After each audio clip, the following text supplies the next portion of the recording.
Right, this is part two at the collection of over 70 motorbikes housed in the Motor Museum of Western Australia. At the moment we're looking at a 26 Levi Model K, a Francis Barnett sitting above it, if we can get up high enough. Francis Barnett there from 1930s, 1932.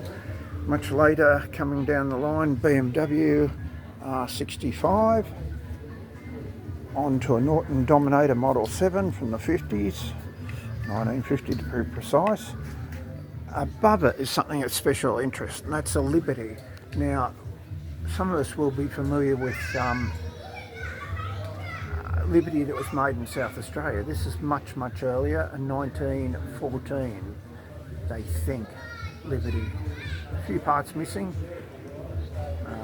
I know if you look Broken Hill or somewhere, I think you'll see some Liberties there that were actually a combination at Yamaha, sold by Pitmans, the distributors there, made them themselves before Yamaha took it on.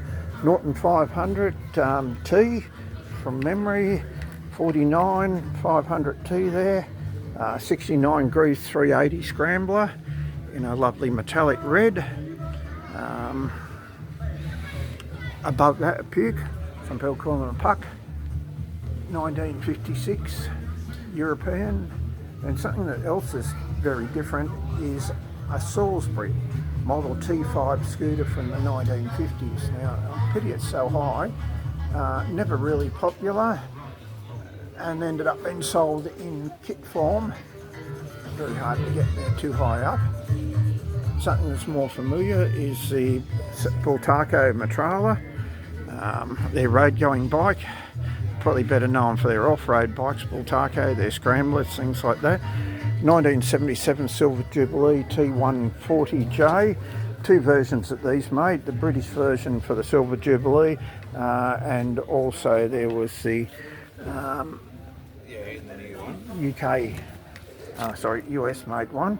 Now, they had two different fuel tanks on them, had what they call the bread bin, and then this more common one.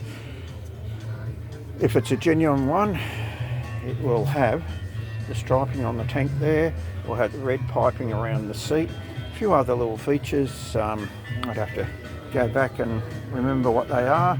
Mudguard there, because there's a lot of fakes around, people paint them up, but the genuine ones are very valuable, like is the Triumph next door, the Hurricane 72 X75, bit over 1100 made, Craig Vetter.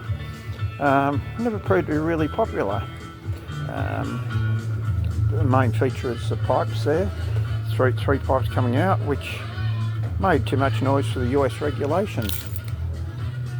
1927 AJS overhead valve 500, common in its time, out at the UK. A Swallow Gadabout up the top scooter, once again very, very hard to see. Manufactured in England. We move along to a company that's still manufacturing, but this is one of the English ones, Royal Enfield Bullet from 1950s. Of course, there's lots of Royal Enfields around now, made in India. 1938 DKW, and up the top an FN from 1924. Move along to the Corgi scooter. Some of these were dropped out of planes by parachute, things during World War II.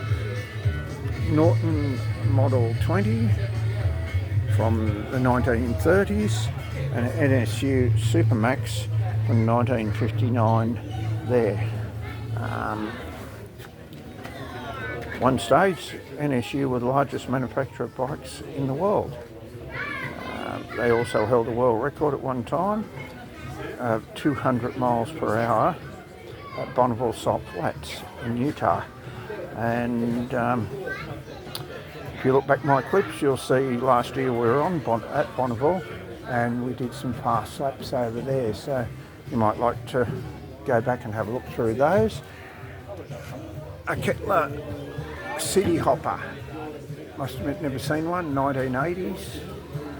Could put panniers, all sorts of things on it. James Auto Cycle next to it there from the UK. The other Velocette in the collection here is the Valiant. Same motor as in the LE 200. Nice little bike. It's got the engine cowling on it, which is pretty uncommon.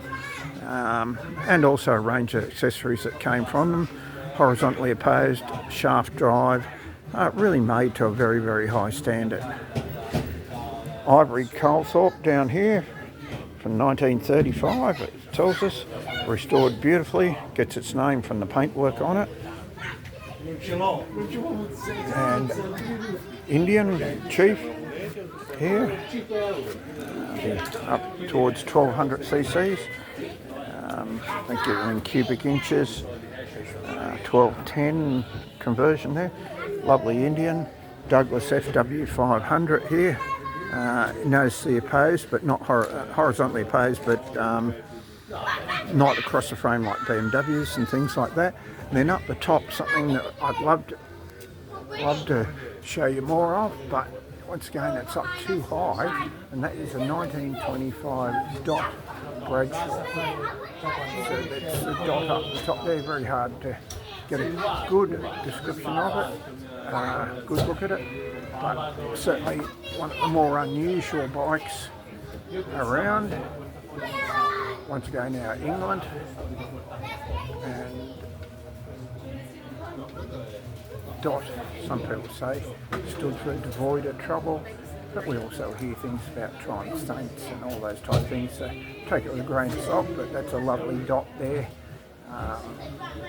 from 1925. So hit the like button, subscribe to the channel, and tell us about motorbike museums in your part of the world or motorbikes you've had.